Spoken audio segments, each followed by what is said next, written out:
Okay, good morning and welcome back everyone to our Tuesday morning market outlook session. My name is Tony Zhang. I'm the chief strategist here at Options Play, and a very strong turnaround from where we met last Tuesday. Obviously, last week, the ceasefire holding and equity markets rallying to new all-time highs, especially on the back of initially a announcement by the Iran government that the Strait of Hormuz was effectively completely open to commercial traffic, only to see that being reversed about 24 hours later, where the IRGC came out and said the Hormuz Strait is still closed and actually fired on multiple ships over the weekend. Yet, despite all of that, the strength here we've seen in the equity markets have managed to hold. Yesterday, markets were down 0.25%, which I think is a pretty strong indication of just how much the equity market is trying to look past the conflict in the Middle East, the fact that the Strait of Hormuz is still closed, and expecting that diplomatic rounds will reach an agreement and allowed the conflict in the Middle East to take an off-ramp. Uh, if you look at the oil markets have remained relatively stable here after the decline that we saw here last week. You have WTI currently in that $87 range. Which is certainly still a premium relative to before the war, but well below the $120 peak that we saw during the war, which really, again, reflects that the oil market seems to be pricing in what looks like some form of resolution in the near future. You have the US delegation traveling to Pakistan. Iran seems to have shifted from no plans for talk to now preparing to send a delegation. That is the optimism that the equity markets are trading on right now. Uh, it's interesting to see, these two parties back in the negotiating table, considering there were some hard lines that each country have said that they are not willing to step back on. I don't necessarily see either side reversing course from that. And at this stage, the Iran's negotiating party has lost a little bit of credibility after the reversal of the Strait of Hormuz opening and closing over the weekend. But nonetheless, the equity markets certainly seem to be pricing in a resolution.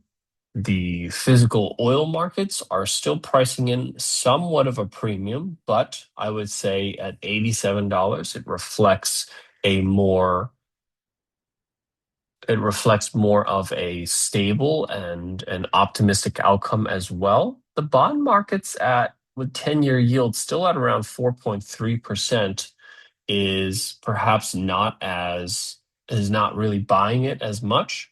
So we'll continue to see kind of how that all plays out here over the next couple of days. The ceasefire technically expires tomorrow evening. Trump has certainly said that he doesn't intend on extending that ceasefire, though he has said that many times in the past, only to extend it at the last minute. So it's hard to say what's exactly going to shake out here as to whether or not tomorrow evening will be an actual timeline to pay attention to, or really just will likely go by. But we'll see kind of how the news with negotiations play out here over the next couple of days. Um, but to kind of take a step back from looking at the war and talking about the equity markets, if you look at earnings, when I showed you guys the earnings numbers from last week, right now the S&P 500 so far for earnings season is on track to do nearly 13% year over year growth from an earnings perspective, which is really respectable growth. We're talking about the sixth straight consecutive quarter of double-digit EPS growth here.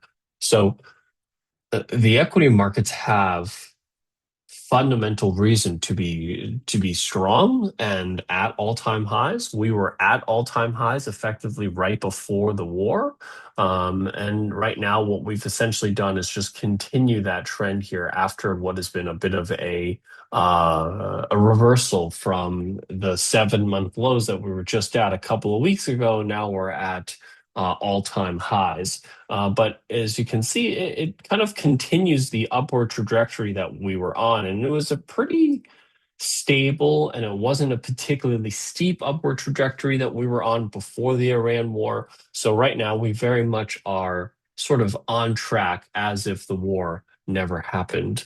And in some ways, I don't see a problem with that. My only concern with that way of thinking is really just the impact that 20% of the world's oil being trapped in the Middle East, what that actually does to gasoline prices in the long run. Right now, we seem to have a slightly elevated pricing on gasoline, but I believe long term that will have bigger ramifications. But so far, inflation has remained relatively contained, and that is also why the equity markets are feeling comfortable with rallying back to all-time highs.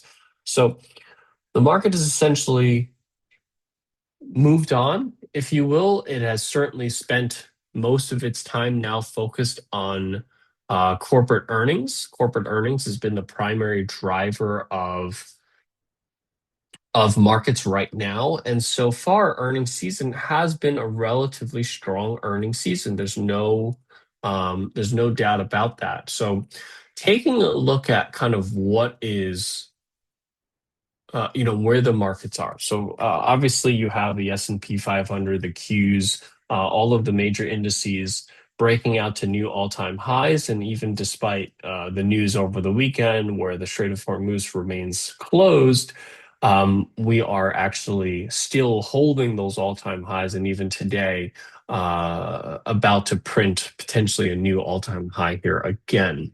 So we're seeing that in the S&P, we're seeing that in the Qs. What's interesting to see is that the small caps have joined in on this particular rally. So the rally is broadening out, which is a strong indication of the strength of this rally. It's not just a few mega cap names dragging the markets higher here. You really have participation across the board. You have IWM running higher here to all-time highs.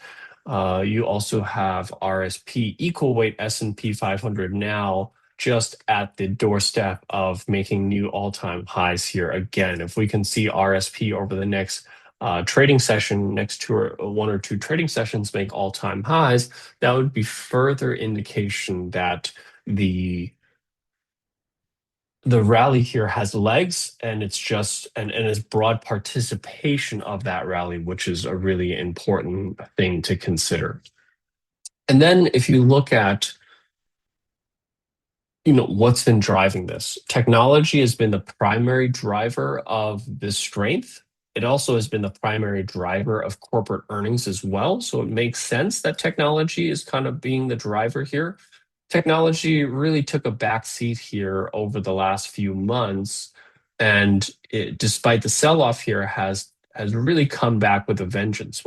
Has really come back with a vengeance here. As you can see, XLK was 130. We're now talking 155.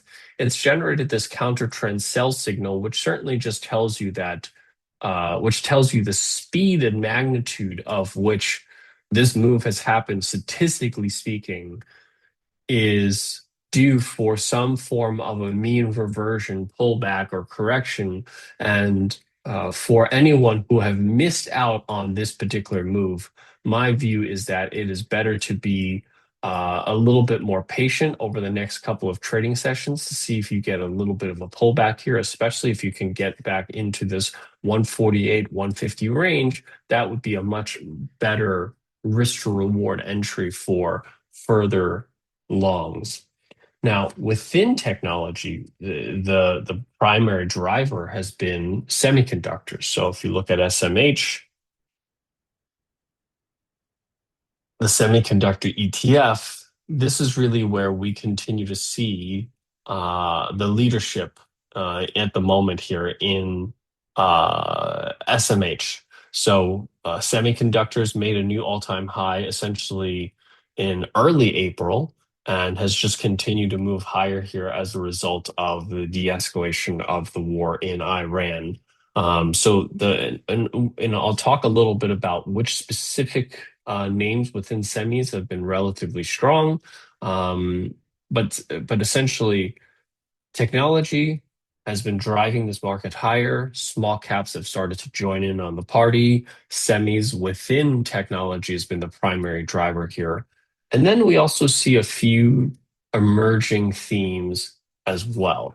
The first one is going to be sort of your travel and leisure stocks. So if you look at stocks like Expedia, as you can see, taking a big hit here since sort of the beginning of the year. This was a $300 stock at the beginning of the year. Even before the Iran war, this stock gave back, more than a third uh, going into the Iran war.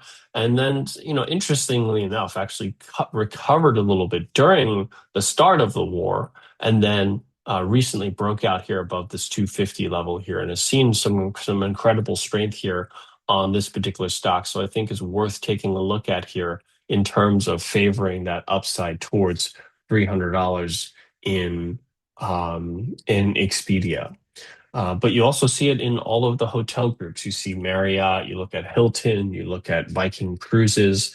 They're all showing very similar type price action here. Look at Marriott making new all-time highs over the last couple of days. It has generated that counter trend sell signal, which means that be a little bit cautious here of adding new long positions at all-time highs, hoping that this continues to move even higher.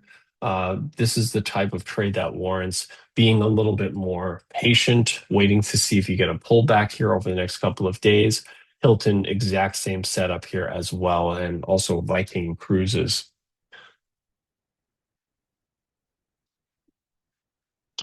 Breaking out to new all-time highs. As you can see, Viking Cruises isn't as extended. So, perhaps from a timing perspective, a little bit better than Hilton and Marriott. But we're seeing this across the board, across the travel and leisure space. You also have Booking that had a recent 25 to 1 stock split, which has made the stock a lot more palatable, versus a $2,500 stock, right? This 185 level here that's kind of made that bottoming formation here finally broke out here to the upside. This is a good setup here for that potential move into that 219, 220 level here to the upside for booking.com. So travel and leisure been one of the emerging themes that we started to see here as a result of the de-escalation in Iran, and I think that fundamentally makes some sense. Another one to really take a look at here that's been emerging is the Bitcoin trade. And this is very early days, so we'll see if whether or not this can stick.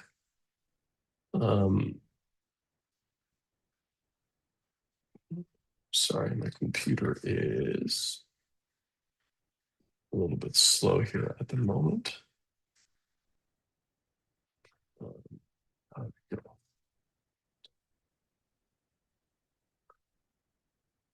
So if you look at the chart here for IBIT, which is the Bitcoin ETF here. Bitcoin has obviously been an asset that has really suffered here since October of last year. This is a $71 ETF traded all the way as low as 35, essentially gave 50% of all its gains over the last 6 months or so. And over the last couple of months have seemingly started to formalize this bottom here. And just, I would say, in the last couple of trading sessions, we started to see some potential positive gains here. You got that breakout here above, call it 41, 42. So far holding this level here. Is there upside further going forward? Potentially. We're seeing this in IBIT, but we're also seeing in all of the sort of Bitcoin adjacent trades, right? So MicroStrategy,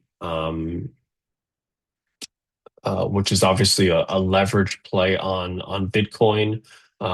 Showing the strength here from that 150 breakout here, quickly moving up to 170. Is this going to have the legs to go up to 200 and maybe, well into the 400 range back to where it was before, potentially? Very early days. So I think just worth taking a look at here. You have, some of those Bitcoin related stocks like XYZ Block, that obviously has been, dabbling in the crypto wallet space. You also have um, stocks like PayPal, all in kind of that crypto adjacent place, showing some strength here, looking for that upside right now. So we're seeing a lot of that similar type um, move here right now. And then uh, one other theme that I think is worth paying attention to here right now are some of the AI related real estate companies. So if you look at Digital Realty, this stock has really taken off here over the last couple of days, last couple of weeks, breaking out above that 180 level, quickly getting up to that $200 level here. It is looking a bit overextended here right now, so just be a little bit cautious about adding new positions here right now. But PLD, which is the other REIT, traditionally a warehousing REIT, but has pivoted into data centers recently, breaking out to new all-time highs above that 140, 142 level here, now showing some strength here to the upside. So, within AI, there's a lot of different players in this particular space. And the last kind of group that I'll leave you with is kind of the AI space. There's a lot of different outperformers in this particular space. Marvell is probably right now one of the strongest. Within the semiconductor space, the stock just continues to gap higher. It broke out here above from 98, quickly got up to this kind of 130 range. Broke out above this $100 range, quickly got up to that 130 range, paused a little bit here, and is now continuing to gap higher here into that 150 range. So semis has been the primary driver of this, but you have a lot of semiconductor stocks, analog devices, showing some strength here. As you can notice, almost every single one that I'm showing you here right now has generated that bearish counter trend trade.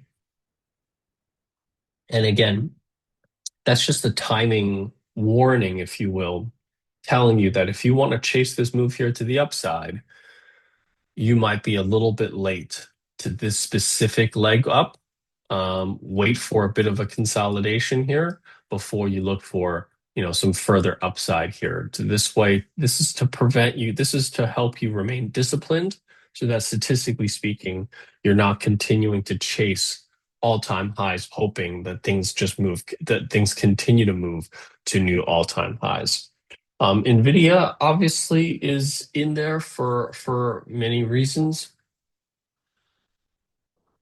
Finally breaking out above 200. This stock has really struggled to get above 200 or 195, 200 here over the last 6 months or so. Finally breaking out to above 200. Worth taking a look at here, trading at what are I consider very reasonable valuations. Um, you have on semiconductors. So there's so many, almost all of the AI related semiconductor stocks have really taken off here. On semiconductor broke out above 73, really continue to move on here. AMD, Our AMD actually is one of the ones that hasn't been so strong here, and as you can see, taking a bit of a pause here on that breakout here. So this pause at the break, this pullback here could be a much better opportunity to seek some leadership from some of these names like AMD.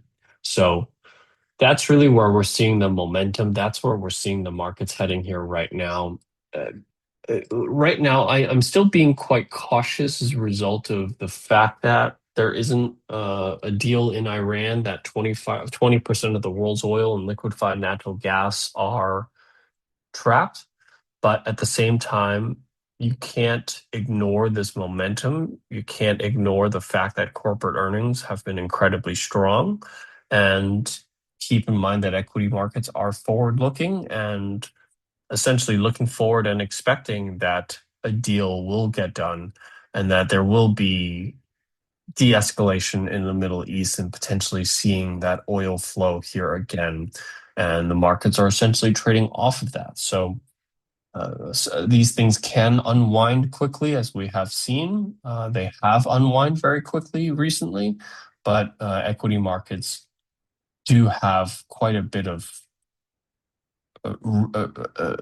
good reason to be at all-time highs, given just how strong corporate earnings have been, how resilient the U.S. consumer and business has been despite the war and that strength. Um, Coupled with inflation that hasn't ran away as a result of higher oil prices, is what's giving the equity markets the reason to rally here in this condition.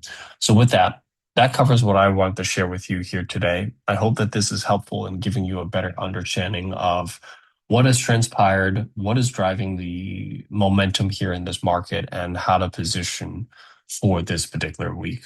With that, thank you so much. I hope you guys have a great trading day, and I'll see you guys here next week.